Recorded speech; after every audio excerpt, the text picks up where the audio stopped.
Hello everyone and welcome back to DMG. Today I want to show off this quite strange computer that I built in this wood case. So first of all I'll need to explain how it came to be in this state. So it used to be a laptop with an unfortunate thermal throttling problem. And then the screen started having issues. The backlight would randomly turn off. And there was really no way to get it back on other than restarting it. So I thought, might as well kill two birds with one stone. Fix the thermal throttling issues by putting it in a case unrestricted when it comes to airflow. And also just completely remove the internal display and just have it output through HDMI or VGA here. And I've actually been using this for a couple weeks, and I like it. It's a very usable machine. So I'm going to get more into the specs of it really quickly. This former laptop features an FX 9830P APU.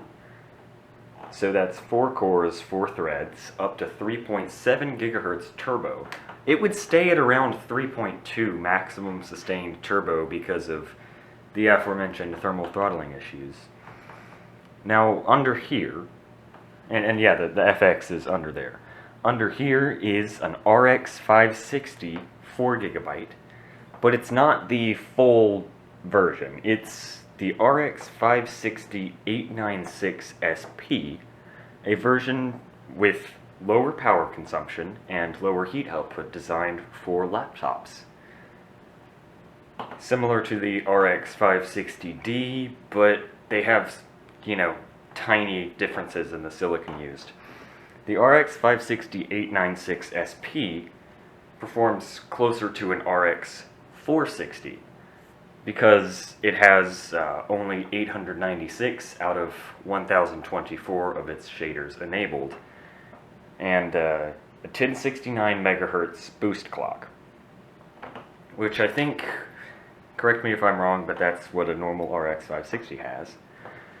Now, this motherboard was actually mounted the other way around in the laptop, so it was facing down like that, which, excuse the messy back of it, I used to use this wood board for like spray painting things, but yeah, this side of it was facing up, so that meant that all the heat producing stuff was on the back, so it really had nowhere to go.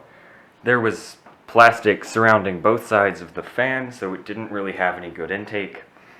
So CPU and GPU would completely throttle to almost unusable levels. But also on that side of the board we have 8 gigs of DDR4.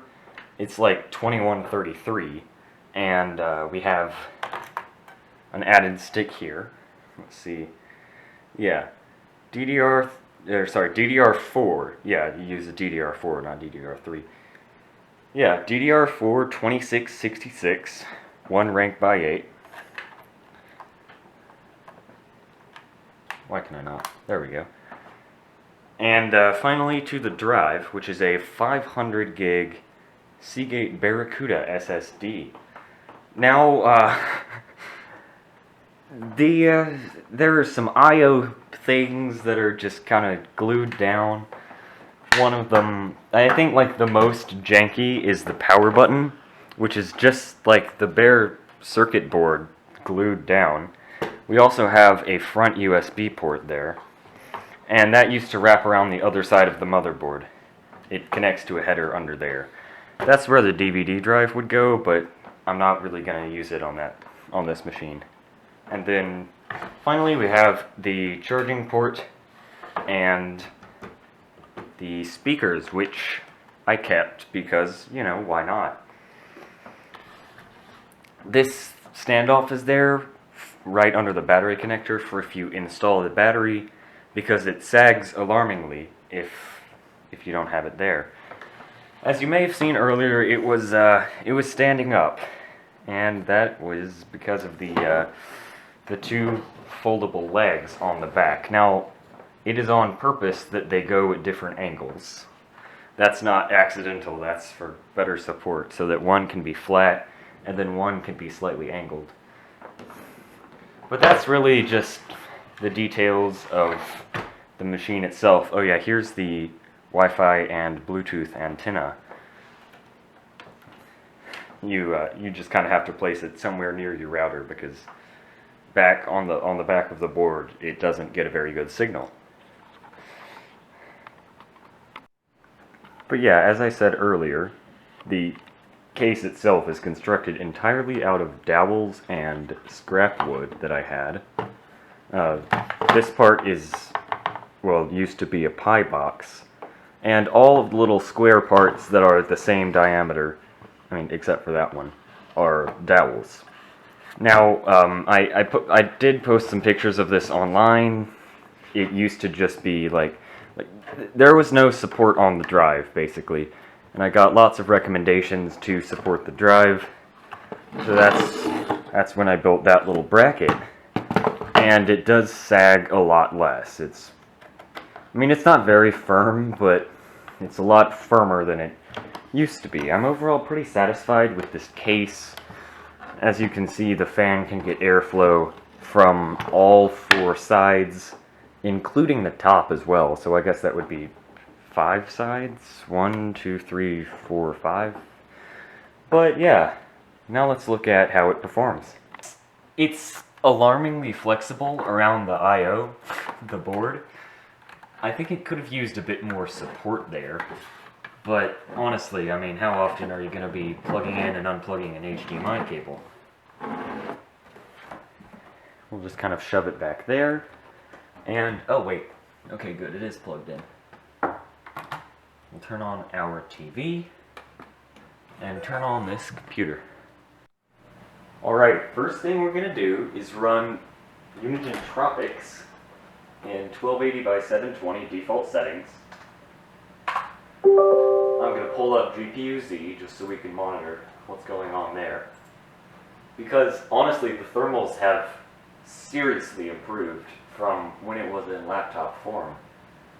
As I said earlier, the GPU used to barely clock up anywhere near its max at all. It would stay around its base.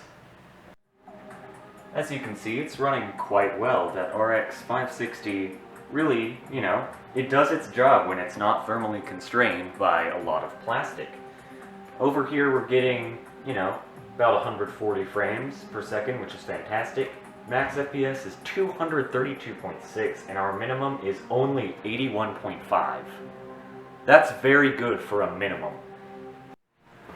Alright, so our benchmark is finished. We have a score of 3281, maximum FPS of 232.6, and average FPS of 130.3. Now, note that is a 1280 by 720, which, I mean, for an RX 560, that is a bit low. It's difficult because this TV cuts off some of the buttons, so I can't see quit. There we go. Alright, now let's check GPU-Z to see what our temps were. Alright, right now we're at 64. Let's see what our max was. Alright, so we're riding into the 80s. Looks like 81 Celsius was our maximum temperature. Of course, our GPU load fluctuated a bit. VRM efficiency around 87 to 88. Let's see. What else can we look at? Fan speed, you know, it stayed decent. And it stayed pretty much at 1069 the whole time, didn't thermal throttle. Memory clock stayed high. Yeah, that's absolutely fantastic. Again, because of that RX 560, you can pretty much put any game on highest settings, and it'll run 45 plus FPS. Right now we've got Rocket League loading, which runs very well on this system. You can see bottom left corner, we have a graph of our GPU usage, and it's low. It's pretty low. And I have everything on the max settings. We'll just try, you know, a bit of free play. I do have the game muted because it has lots of copyrighted music, and of course I can't do that. Alright, it's running quite well. Really the big bottleneck in this system is the CPU, which, if you can't tell, it's running mid-80s to low 90s right now. Oh, I just scored on my own goal, didn't I? Anyway, yeah, I'm not very good at Rocket League, but this system definitely is. Now, if you want to cancel out some of the fan noise and you don't really want to use it for gaming, you can just close the door here.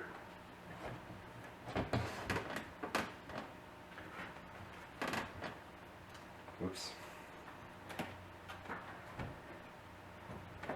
It stays cool enough for the fan to be barely audible outside of its little box. Of course, when you're doing more intensive applications, it's going to throttle like crazy if you have that door closed, so you're going to want to have it open. However, it's good for, if you're just watching a video, like this. Alright, so here we are, streaming a video from YouTube. I forgot how big my face cam was in this video. Anyway, yeah, it's quite fantastic. The sounds of the fan on the TV are actually louder than the laptop itself. I can't even hear it from where I'm sitting, and I'm sitting probably about 6 feet away on a couch, so it's a really fantastic, way to watch movies and that kind of thing. Alright, and that concludes today's video on whatever I'm gonna call this thing. Former laptop? What should we call it? Name it in the comments. First comment names it. Anyway, yeah, that concludes today's video on this. If you want to see more videos of me, building things like this, please let me know, because I love making these, and I have a lot of stuff that I could, upload about this. Anyway, thank you everyone for watching, and I hope you enjoyed the video. Have a good day.